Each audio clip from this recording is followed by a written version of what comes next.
Aujourd'hui, on va parler de financement bancaire en 2023. Donc, je sais que c'est une thématique, c'est un sujet qui vous intéresse parce que vous qui êtes sur cette page, sur ce compte, dans cette communauté des immopreneurs, c'est que vous avez des projets immobiliers. Donc, qui dit projet immobilier rentable pour nous, les immopreneurs, en tout cas, ça veut dire demande de financement bancaire. Donc, on est dans une nouvelle année. Il me semble important de pouvoir échanger avec quelqu'un qui est dans le domaine depuis des années et des années.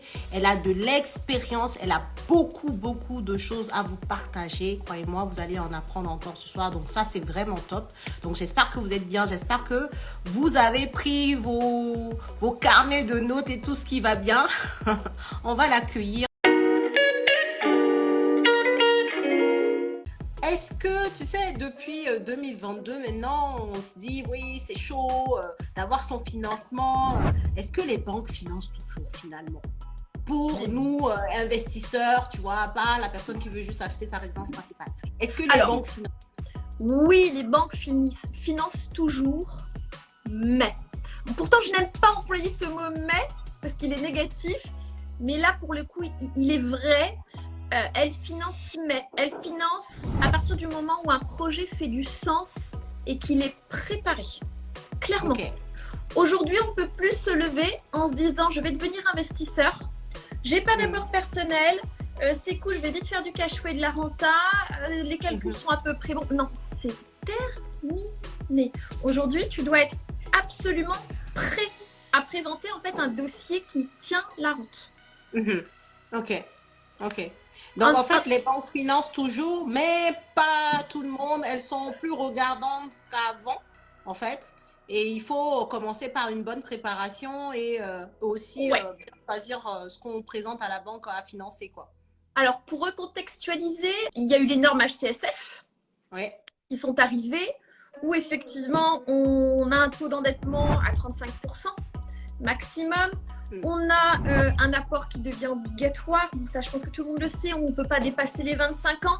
Et la chose la plus embêtante, en fin de compte, pour un investisseur, c'est que le calcul en différentiel a été complètement aboli pour le moment. Donc ça, c'est vrai que ça a été assez pénalisant. Après, on a eu le taux d'usure. Donc, le taux d'usure, c'est vraiment le taux maximal à laquelle les banques, en fin de compte, peuvent prêter. Aujourd'hui, il était revu tous les trimestres. Ça y est, maintenant, il va être évalué tous les mois. Donc ça, c'est une très bonne chose pour nous.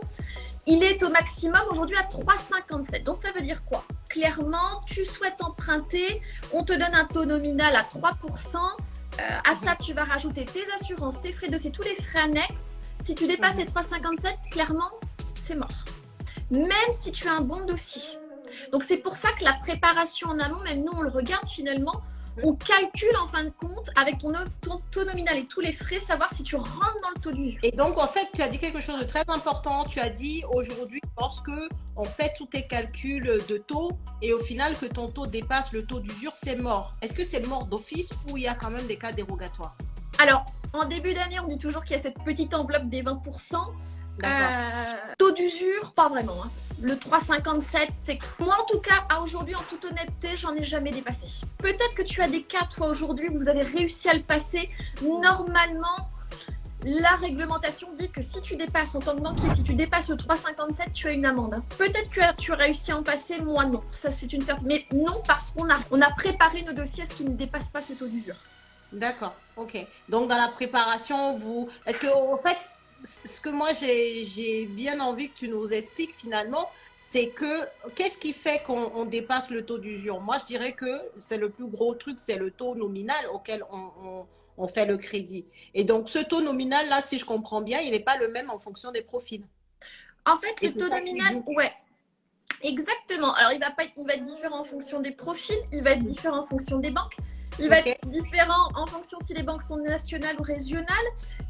Il va être aussi en fonction de ton scoring bancaire. Alors, je ne sais pas si c'est clair, le scoring bancaire.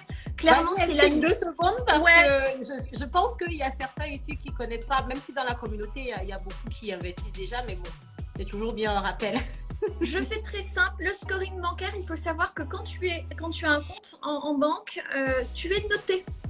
Tu es noté, tu as une petite couleur, rouge, vert, pour simplifier. Tu as du rouge, vert, du vert, orange, rouge. Clairement, si tu es dans le rouge et que tu as un scoring bancaire rouge, ça veut dire les comptes qui ne sont pas bien tenus, peu d'épargne, endettement assez serré. on pourra peut-être te prêter, mais un taux assez élevé. Orange, on pourra mieux te prêter. Le vert, tu accéderas à des conditions un peu plus préférentielles. Le scoring en banque, c'est moche, ce que je vous raconte, mais c'est une réalité. Nous sommes notés. Mais pourquoi est-ce qu'ils ne nous le disent pas clairement? Est-ce que tu es d'accord que cette information-là, moi, je l'ai connue parce que, tu sais, tu discutes avec des personnes comme toi. Ouais. Voilà, tu as des contacts en banque, mais sinon, autrement, moi, je suis jamais allée voir un banquier et qu'il m'a dit, oui, en fait, madame, vous êtes notée. Hein. Mais à ton avis, pourquoi on te le dit pas? Parce qu'ils veulent nous cacher des choses. Ben voilà. C'est pas normal. Si tu veux, c'est que c'est un peu moche. Quand je dis c'est moche, parce que finalement, c'est un peu discriminatoire. Comment tu peux dire à quelqu'un qu'il a une note? Ça paraît moi, je préfère le savoir que de ne pas le savoir et puis de ne pas pouvoir me préparer comme il faut, tu vois. Oui, mais alors, tu as l'information, tu peux... Je suis tellement d'accord avec toi, Céline, mais il faut savoir, et vous le savez tous en plus en tant qu'investisseur ou même acheteur de votre résidence principale classique, nous sommes dans un monde très opaque. Le monde bancaire est opaque. Ouais. On vous en dit le moins possible. Aujourd'hui, ce qu'on crée, nous, justement, avec Netcell.com, c'est de rendre justement les choses transparentes. On vous explique exactement comment ça fonctionne pour vous préparer à réussir.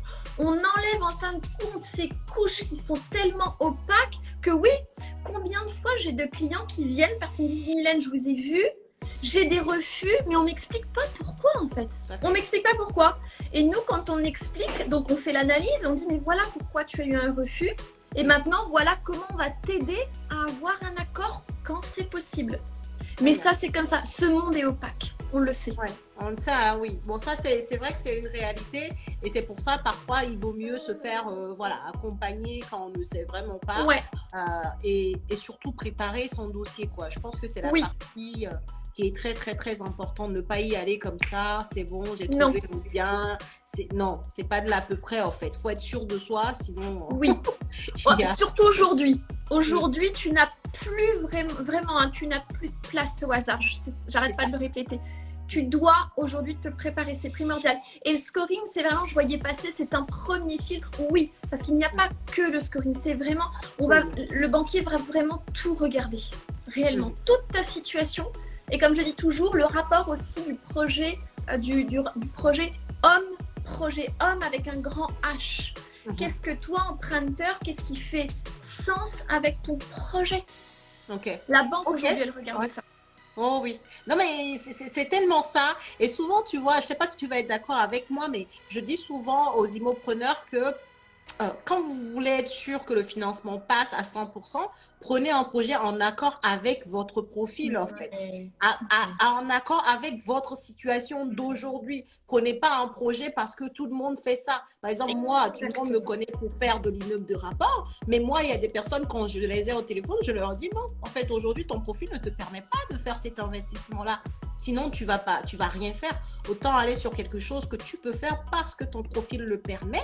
Et ensuite, avec l'évolution et tout ça de ta vie, ton profil, là, tu peux faire d'autres choses. Je ne sais pas si tu es d'accord avec ce raisonnement.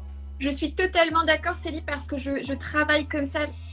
Les clients que tu m'as envoyés, finalement, c'est aussi ça. C'était se dire sur certains, là, c'est peut-être pas possible aujourd'hui sur ce projet-là, mais par contre, on va le transformer d'une différente façon. Et ça, c'est notre force aussi dans l'accompagnement aujourd'hui, vu qu'on a toute l'analyse, on connaît tous nos clients, on connaît tous les montages. En fait, on sait exactement si aujourd'hui, il peut aller là ou si on va pivoter, comme j'ai toujours. Je ne vous dis pas non. Je dis juste, on va pivoter peut-être sur autre chose et on va peut-être faire des préparations sur 3, 6, 8 mois. On a des préparations sur 8 mois. Mais par contre, au bout de 8 mois, je peux te dire que les profils sont prêts à emprunter. À emprunter. Ok. Non, mais c'est très clair.